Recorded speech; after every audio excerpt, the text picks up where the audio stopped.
The sunset bathed Melrose Avenue in gold, casting long shadows across vintage thrift shops and neon cafes.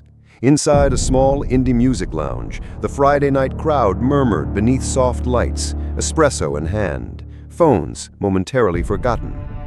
The lights dimmed. A single spotlight found her. Zoya Rivera, 17, stood at the mic, a delicate frame, olive skin, her voice rose, soft yet unmistakably fierce, like silk with fire stitched in. Offstage, Zoya was quiet and reflective, raised by her aunt in a modest East Hollywood apartment. She was homeschooled, focused, and devoted to old soul vinyls and legends long gone. While others scrolled TikTok or hit open mics hoping to get noticed, Zoya practiced in her aunt's garage, surrounded by posters of Etta James and Alicia Keys. But Friday nights were hers. As long as she kept straight A's, her aunt let her sing, under curfew, under watchful eyes.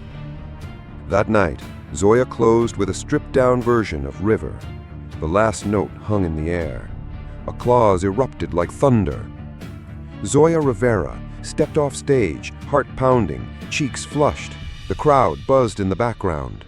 A man in his 40s approached, stylish in a gray designer suit. Zoya, right? He smiled. That voice, that doesn't come around often.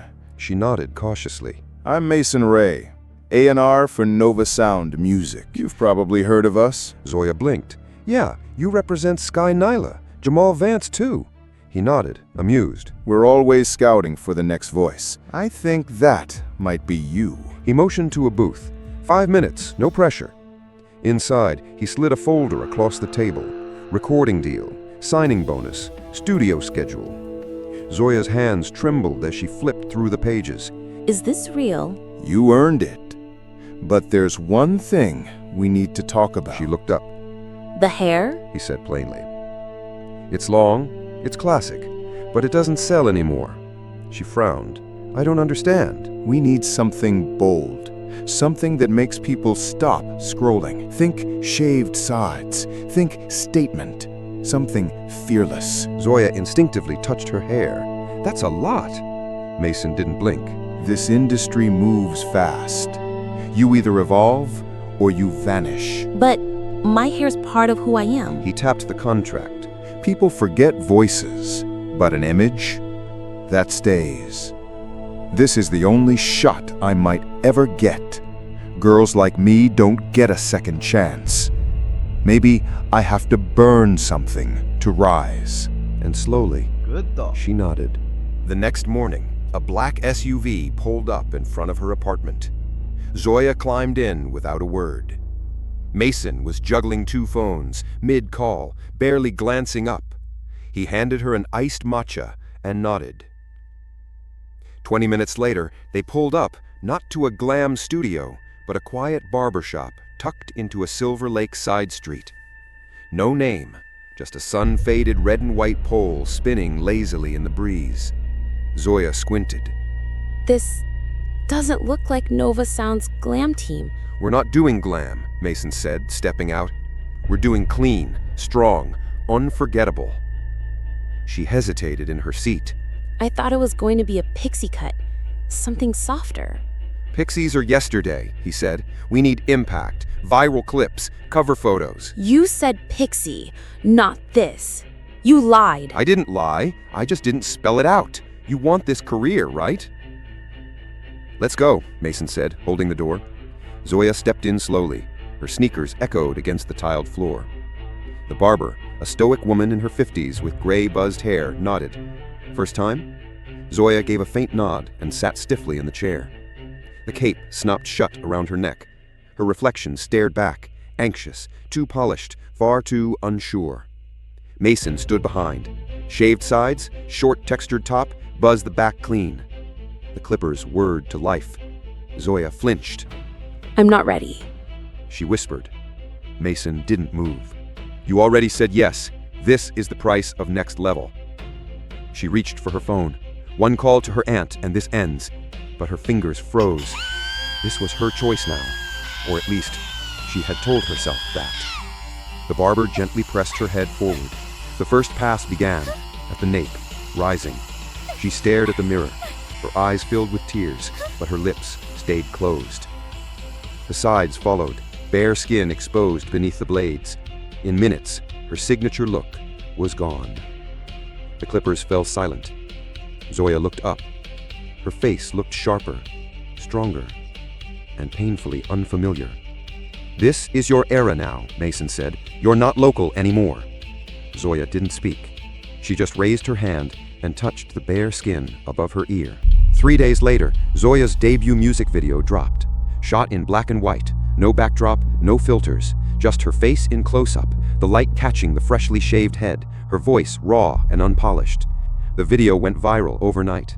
#ShavedForSound trended on TikTok.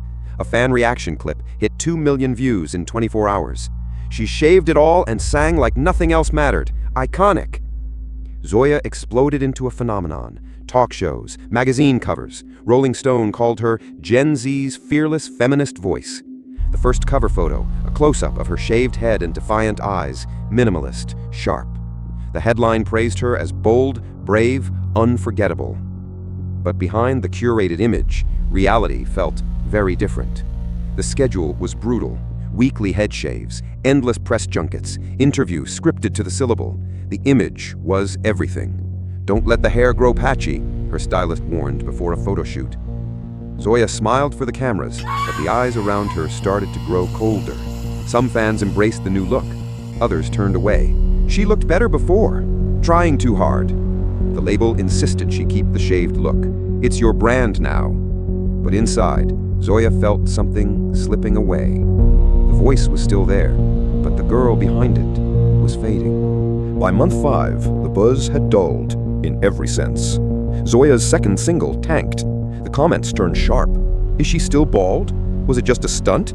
Meme pages mocked her. Side-by-side edits with cartoon characters flooded her mentions. She tried to laugh, but every scroll felt like a paper cut. Her management said nothing. Her publicist finally warned, no more crying on live streams. Zoya felt caged inside an image she no longer believed in. The shaved girl, the rebel icon. But the girl within? She just wanted to regrow, quietly, privately. That night, she stared at her reflection, drained, hollow. The buzz cut that once screamed power now looked like a prison. Zoya left Los Angeles without a sound. No goodbye posts, no announcements. Just a small suitcase, a few plain outfits, and her old headphones, the ones she'd used to record her very first song. She returned to a small Northern California town where her mother had once lived. The fields rolled on for miles. The local radio played slow country songs in the morning. No one there recognized the bald girl from Rolling Stone. To them, she was just Zoya, a soft-spoken girl with tired eyes and a voice that made you pause mid-coffee. She took a job at a small cafe, taught music to kids after school, and in between, she sang again. Her hair began to grow back. In her grandfather's dusty garage, she found her new stage. No lights, no filters, just a second-hand mic, a scratched-up camera, and a voice still trying to heal. She launched a YouTube channel, Garage Evenings. A week later, a comment popped up. "Zoya, is it really you? I followed you during the #ShavedForSound era. I didn't know you could sound even more real now." She typed back, "It's still me, just without the noise this time." One warm June evening, Zoya recorded a cover of Jolene. She slowed it down, sang it like a whisper, like truth wrapped in melody. Her shoulder-length hair curled gently in the breeze drifting through the window. She posted it, no expectations. 2 weeks later, it hit 500,000 views. A pinned comment read, "I didn't expect to cry tonight, but here we are. Thank you, Zoya." More messages followed. Collabs, podcast invites, indie radio airplay. Reading the comments from her fans, Zoya felt empowered. She remembered the days at the entertainment company where she was like a toy for Mason. Zoya's face turned serious. It was time to expose them so no one else would make the same mistake she did. Zoya had never imagined she would be here, standing before the camera and sharing the truth with the world. Over the years, she had played the role others expected, smiling, singing, building an image that wasn't her own. She thought following their rules, doing what they asked, was enough. But deep down, she realized something was missing. She had lost herself, bit by bit, in the expectations of others. They told me I had to change. I had to look different, act different. But I realized they didn't care about me. They only cared about the image I created. I had lived in their shadow for too long. In that live stream, Zoya didn't just confront the company, she confronted herself, the girl who had been forced to hide behind an image, the girl who was told what to do, how to act, what to look like. But now she had let go of the weight of their expectations. Zoya was speaking her truth, and in doing so, she found a strength she never knew she had, a strength that came from within.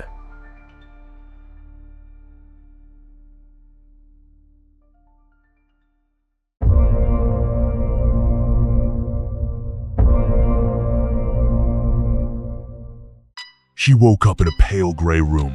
No paintings, no clock, only a cold white light hanging from a stained ceiling, and the distinct smell of antiseptic mixed with peeling paint. Around her wrist, a plastic band read, "Female patient, code X7. No name, no date of birth, no admission time. Just a code as if she were inventory misplaced inside a storage system. She didn't know how she got here. No memories of a home, no family, nothing before this sterile stillness. They called her X7. No one met her eyes for more than 3 seconds. No one asked, 'Are you okay?' They only repeated, 'You just need time to recover your cognition.' But every time she closed her eyes, a dream returned. She saw herself sitting in a metal chair. A gloved figure stood behind her, hair falling over her shoulders. A mirror covered with a white cloth. Laughter. Woman's voice echoing. Start with the hair, then the name. Then the sharp rasp of scissors cutting not just hair, but identity. She woke up gasping, cold sweat on her spine. And the dream repeated every night. Same laughter, same light, same sense of being reconstructed. That morning, for the first time, someone entered without a nurse's uniform. A man in a white shirt, glasses, clipboard in hand. Male voice. Good morning, X7. I'm Dr. Kern. Let's have a little talk today, shall we? Her voice, hesitant. My name. Then DR. Kern, gentle smile. Names are fluid when the mind's been through trauma. Don't worry, we'll help you recover it bit by bit. She looked at him. His voice was warm. But his eyes carried something that didn't match the smile. That was the first time she heard the word help in this place. And the first time she noticed something beneath her new growing hair. A tightness. A scar. A secret. Carefully hidden. The next morning, a nurse came to trim her hair. She sat quietly, staring at the grimy mirror on the desk, its reflection blurry, the silvering faded. And there, just beneath the fresh hairline, something strange. When the nurse left, she gently touched the back of her head. A scar, long, thin, raised slightly beneath the skin, running from her left ear to the top of her skull. It wasn't from a fall. It was surgical or intentional. Later that day, Dr. Kern took her to the library in Sector B, reserved for patients with improving cognition. Books had no titles, only codes. She pulled out a thin volume. Inside, a torn page.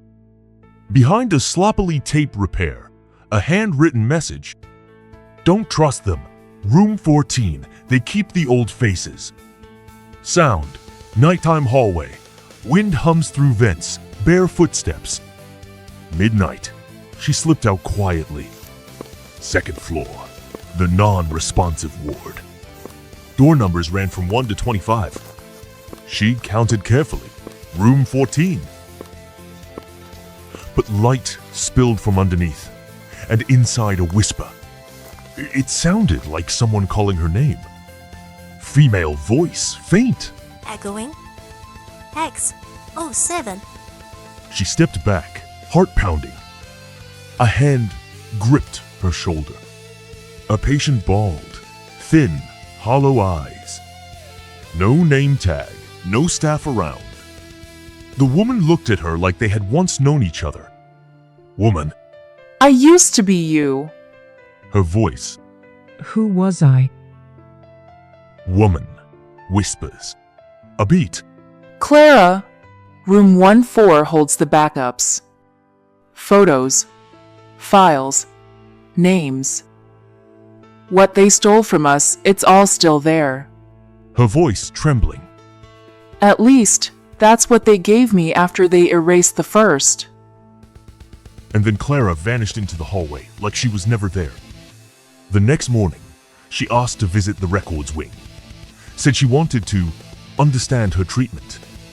Dr. Kern agreed, too easily.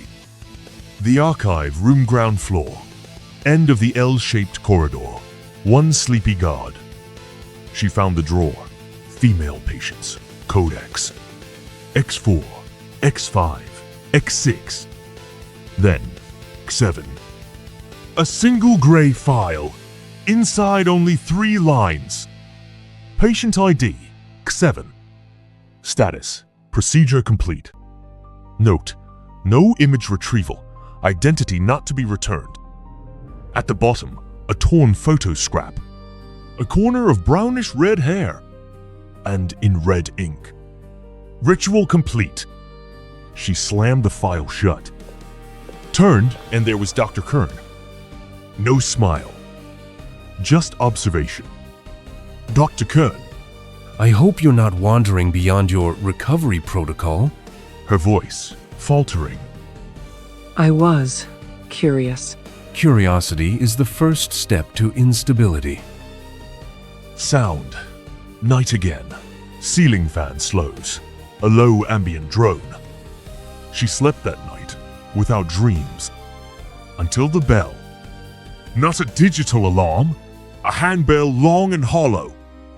She opened her eyes. White room. No doors. No corners. Just one chair. And a man masked, holding clippers. Male voice chanting. Hair is root. Name is leaf. To start again, cut the root. Light flared. They forced her into the chair. The razor buzzed. Her hair fell in waves. A mirror before her, but it reflected nothing. Just a blank white void. No eyes. No mouth. No identity. She clutched her head. The hair remained. But now, she remembered. Not the name, but the feeling of being erased. Midnight again. She used Clara's stolen access card, brittle but functional. Backdoor terminal, an old archive. A hidden folder. Archive, Elia, 7. Inside pictures, video logs, licenses. A girl with reddish-brown hair, deep brown eyes, smiling into sunlight. It was her. She once had a name, a life, a voice. She downloaded everything onto a USB. Turned to leave and froze.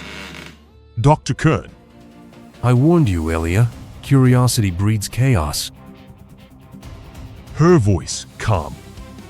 And chaos is the start of freedom. Dr. Kern. You can't escape. All doors scan biometric ID. Her voice smiles. Except the East Gate. Where processed patients are reintroduced. He stiffened. She didn't wait. She ran. She ran until her legs shook. No one chased her. No sirens. Just silence. Like they'd accepted she was gone or believed she'd disappear anyway. She reached a small roadside barbershop before dawn. Empty. Old. Dust on every surface. She walked to the mirror. Wiped it clean. And finally saw herself. She picked up the clippers. No hesitation. She shaved every strand. Not in fear, but in defiance. A woman entered. Saw her. Stopped. Woman. Did you go to St. Leore boarding school? She didn't answer, but something flickered in her eyes. Woman softly. There was a girl named Elia. Reddish hair, always writing in journals, always watching the window. Elia smiled, barely noticeable. Elia. Maybe that was me. Or maybe I'm just someone learning to live with the memories they tried to erase. The woman nodded. Didn't ask more. Memory can be taken, but never destroyed. It sleeps. It hides in dreams. It lives in scars, in silence, in breath. And sometimes, when you shave away what they gave you, what's underneath returns. Not as a nightmare, but as truth. Some shaved heads were not forced, but chosen to face what's buried. And some names don't need to be written, only remembered.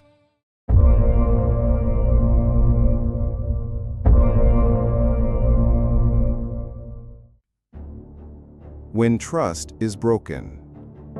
Morning light filters through gauzy curtains.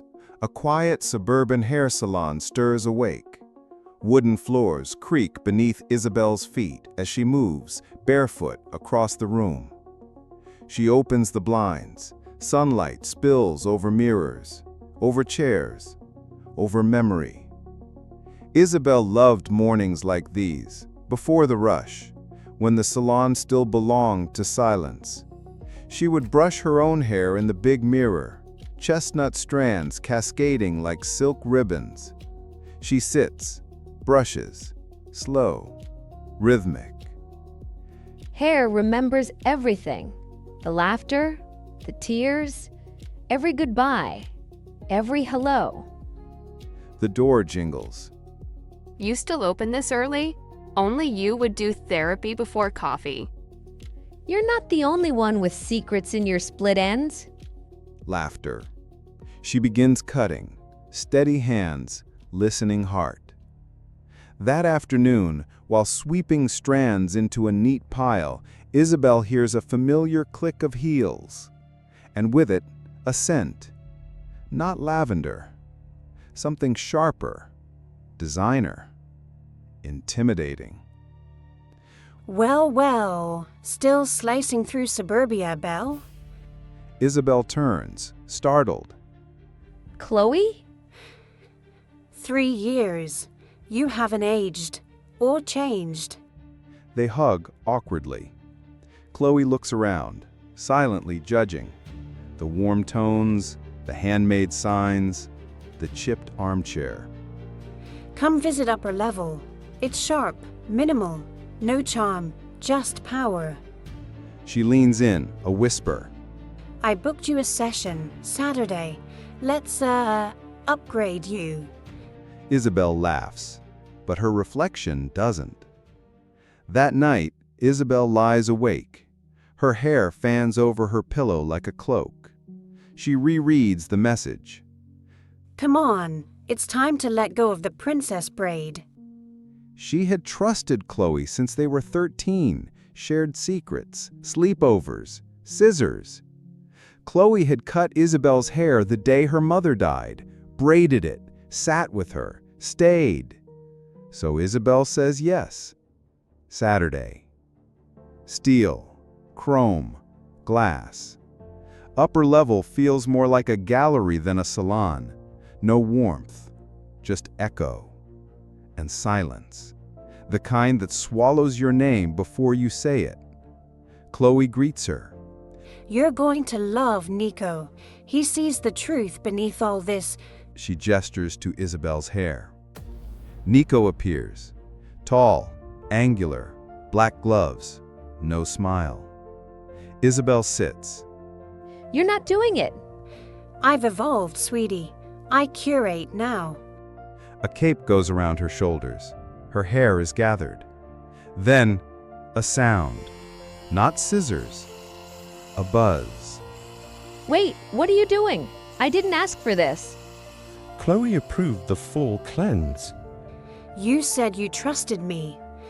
I never said. You hide behind your hair, Belle. Always have. Time to see who's underneath. A long pause. Then, buzz. The first lock falls. Then another. Brown ribbons on black tile. Her reflection vanishes beneath each strip of scalp. Isabel closes her eyes. That night, Isabel sits in the bathtub, clothed. Lights off. The mirror above the sink is draped in a towel. Her phone pings. Sorry if it felt sudden. You'll thank me later. Not apology, not remorse, just curated cruelty. A memory. 2 teenage girls under a willow tree. You always look like a shampoo commercial. You could grow yours out too. Nah, I'd rather cut yours and steal the show. They laugh, but only one means it. Some betrayals take root early. They just wait to grow teeth. Monday. An old colleague stops by Isabel's empty salon. I heard what happened. Chloe's been doing this. You weren't the first. But you're the one who won't stay quiet. That night, Isabel writes, My hair was shaved without consent by someone I called a friend. I trusted her. But power disguised as love is still violence. This is not revenge. It's a reclamation. It goes viral. Upper Level starts bleeding reviews. Consent matters even in salons. They humiliated me. I never went back. A message from Chloe. You've destroyed my career. You think you're better than me? I never used your name. But if you see yourself in the story, maybe it's yours. Block. A month passes. Isabel returns to work. Bold. Bold. Clients blink, then smile, then hug. I thought you left forever. I almost did, but I chose to grow back. Just not the same way. 2 months later, a circle of women sit in Isabel's salon. Some with wigs, some with scars, all with stories. It's not a haircutting workshop. It's healing in the shape of scissors and stories. We are not the length of our hair. We are not the women they tried to trim down. We are what grows when we stop apologizing. Applause, laughter. One woman weeps, relieved. Isabel installs a new mirror in the salon. No ornate frame, just a line etched across the top. Nothing cut from you can take your worth. She looks at herself, head shaved, face clear, eyes firm. You didn't lose anything. You remembered who you were. Some people wield scissors to sculpt, some to wound. But sometimes the most beautiful regrowth begins after everything falls away. If you've ever trusted someone with your heart or your hair, and they turned it into a weapon, this story is for you. Because even when trust is broken, you don't have to be.